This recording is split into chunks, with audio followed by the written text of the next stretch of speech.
Halo, nama saya Hans Prakasya Wijaya. Profesi saya adalah seorang dokter dan saya juga seorang pengajar. Saya sudah berkarir pada profesi ini sekitar kurang lebih 30 tahun. Saya ngajar di UGM sama di Melbourne. Saya melihat begini, bahwa kebanyakan dari kita melihat pendidikan itu yang paling penting adalah dari sisi akademik. Bahwa prestasi akademik segalanya, kepintaran itu menjadi suatu hal yang tidak bisa terbantahkan dan nilainya absolut. Padahal di dalam kehidupan ini saya melihat justru yang namanya pendidikan ini ada balance antara akademik, kemampuan non-akademik, dan juga kemampuan emosional dan nilai-nilai spiritual. Saya kira itu yang membuat kebanyakan dari orang itu akan utuh kalau kita balance di dalam kehidupan. Saya sering melihat sistem pendidikan di luar negeri ya. Dari kecil, sejak dini aja kita lihat bahwa kalau kita lihat di negara Jepang, kalau kita lihat di negara-negara di Eropa, mereka sejak dini itu bukan dilatih atau diajarkan hal-hal yang akademik. Tapi mereka diajarkan nilai-nilai masyarakat, nilai-nilai spiritual yang menjadi dasar di dalam berkehidupan. Umpamanya, di Jepang kita lihat sejak dini orang diajari untuk mengantri. Sementara di Indonesia saya lihat sejak dini kita udah belajar teori matematika yang susah-susah. Padahal itu sebenarnya relevansinya kurang di dalam kehidupan. Nah, ini saya lihat bahwa porsi ini memang perlu dibuat lebih lengkap dan lebih balance, di mana faktor-faktor non-akademik ini justru menjadi satu prioritas yang kadang-kadang dilupakan di dalam sistem pendidikan di Indonesia. Saya lihat anak-anak ini sebenarnya adalah clean sheet ya, clean sheet. Jadi kalau kita lihat di Alkitab itu udah ditulis di Mazmur 127 ayat 4 bahwa seperti anak panah pada pahlawan, demikianlah anak-anak pada masa mudanya. Jadi artinya semuanya anak panah. Tinggal tergantung siapa yang mengarahkan dan siapa pahlawannya. Saya kira kita sebagai orang tua, kita sebagai pengajar, kita sebagai orang-orang yang mendidik, itu sama sekali jauh dari figur pahlawan. Kita ini penuh kekurangan, kita ini penuh keterbatasan. Dan yang bisa menjadi pahlawannya ya Tuhan Yesus.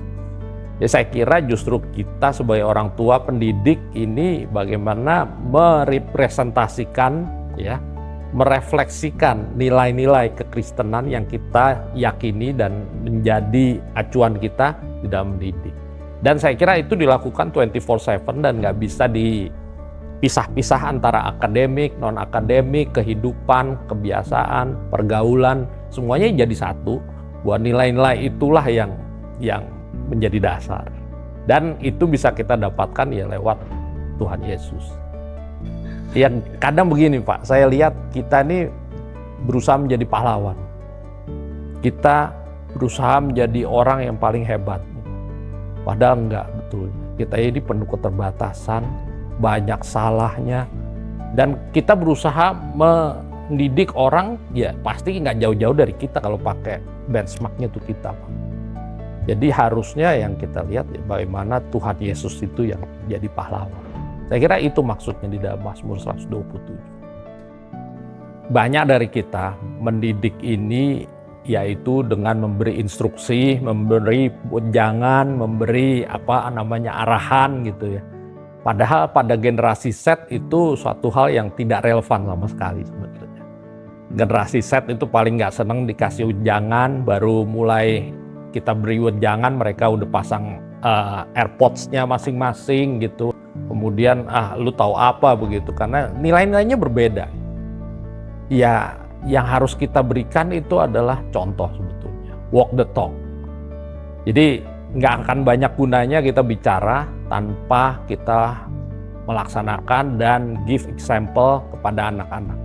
Saya yakin kalau itu kita berikan tanpa perlu kita banyak berkata-kata, mereka akan melihat dan itu adalah lesson learn sesungguhnya.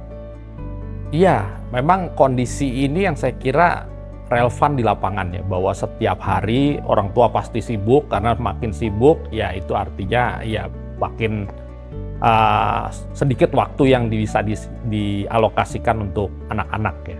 Apalagi sekarang bisa saja itu bisa berbeda kota. Ya, saya punya pengalaman pribadi di mana 10 tahun saya dengan keluarga ini ya beda kota lah.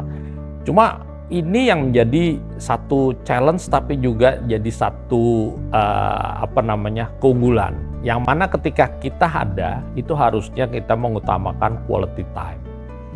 Jadi kita udah bukan bicara quantity tapi kita bicara quality. Saat itu ya kita bicara deep talk ya, bagaimana kita berdiskusi satu hal yang memang relevan dan bermanfaat daripada sekedar bicara-bicara hal yang ya sangat superficial itu. Nah, yang kedua juga ya kita tidak bisa bantahkan bahwa waktu anak-anak bersama kita itu sangat singkat. Sudah waktunya singkat, pada saat-saat tertentu mereka sudah nggak mau bersama kita dan lebih memilih bersama teman-temannya, bersama komunitasnya. Jadi yang harus kita berikan harusnya bekal mengenai nilai-nilai kebenaran. Ini yang menjadi satu legacy. Banyak kita berpikir warisan kita, berapa banyak apartemen yang bisa kita berikan, berapa tinggi sekolah yang bisa dibiayai. Tapi sebenarnya warisan kehidupan itu adalah nilai-nilai yang kita berikan. Nah, nilai-nilai ini ya memang nggak bisa hanya cuma dibicarakan, tapi orang melihat kita gitu. Mereka melihat apa perilaku orang tuanya, dan di saat-saat terburuk dari orang tua lakukan, itulah ya saat-saat yang mereka belajar paling banyak. Jadi saya kira ini yang menjadi sulit menjadi orang tua itu. Bagaimana kita memberi contoh dan kehidupan kita ini menjadi satu bukti nyata buat pembelajaran mereka. Ya tentunya sekolah ini menjadi satu kunci untuk masa depan dari anak-anak kita mau jadi seperti apa. Ya ada satu quotes yang sangat populer ya. Tell me your friends, I will tell you your future. Jadi artinya teman-teman di sekolah, lingkungan di sekolah yang mana mungkin sepertiga dari waktu mereka ada di sekolah ini menjadi satu kunci yang utama. Nah, masalahnya nilai-nilai yang diajarin di sekolah, nilai-nilai edukasi ini bisa bermacam-macam porsinya. Banyak yang sangat fokus di akademik, tapi sangat sedikit yang bisa balance antara akademik, kehidupan, dan bagaimana nilai-nilai di dalam kehidupan ini bisa diajarkan dan diedukasi. Kalau saya melihat sekolah itu sebetulnya seperti halnya yang lain, bukan sekolah akademik, tapi school of life, sekolah kehidupan. Bagaimana sekolah ini bisa memberikan nilai-nilai untuk membuat seorang itu survive dan bisa berkembang dan bermanfaat bagi banyak orang. Itu saya kira nilai-nilai yang harusnya diberikan oleh sekolah. Untuk itu nggak bisa hanya diberikan materi secara akademik, tapi juga bagaimana prinsip-prinsip hidup, kebiasaan, budaya untuk yang berlaku di masyarakat seperti budaya antri, budaya tepat waktu. Ini nilai-nilai yang menurut saya jarang diberikan di sekolah, padahal itu yang paling penting sebenarnya di dalam bermasyarakat. Jadi saya lihat begini ya, bahwa memilih sekolah itu sebetulnya sekali lagi bukan hanya memilih yang prestasi akademiknya, bukan karena yang isinya banyak orang-orang berada sehingga komunitasnya akan jadi semakin meningkat. Tapi sebenarnya yang dipilih adalah quality of life. Quality of life itu bagaimana sekolah yang bisa accepting people apa adanya. Bahwa siswa apa adanya bisa diterima di sini dengan berbagai keterbatasannya, dengan berbagai kelebihan dan kekurangannya, itu bisa diakomodir oleh sekolah dan kemudian diedukasi dengan sistem yang nyaman. Proses di sekolah tentu juga harus membuat proses yang nyaman, tidak membuat siswa itu depresi dengan model pendidikannya, dengan kurikulumnya, dengan cara mengajarnya. Saya kira itu harus diberikan dengan baik. Ya. Yang ketiga, bahwa sekolah ini juga balance antara academic life social life dan juga dengan spiritual life, dan itu semua ya saya kira bisa diberikan di sekolah MDC secara balance. Itu yang menjadi penting. Sekali lagi, it's all about acceptance ya. Jadi ketika kita bicara family itu bukan bicara mengenai kesempurnaan sebenarnya, tapi bicara mengenai penerimaan. Bahwa masing-masing dari kita, seorang papa, mama, anak-anak, pasti punya salah, pasti punya kekeliruan, keterbatasan, dan bukan berarti kalau kita punya salah terus kita ada konflik ya terus kemudian ya you udah bukan anak saya lagi. Nggak ada. Family is family. Dan saya kira nilai-nilai ini ada di sekolah MDC, bahwa acceptance sebagai family, bahwa itu harus yang pertama muncul adalah menerima keterbatasannya dulu, bahwa dengan berbagai keterbatasannya, dengan berbagai kelemahannya, ya itulah family gitu. Nah kalau itu sudah diterima, maka muncullah nilai-nilai yang tadi disampaikan ya, mengenai sincerity.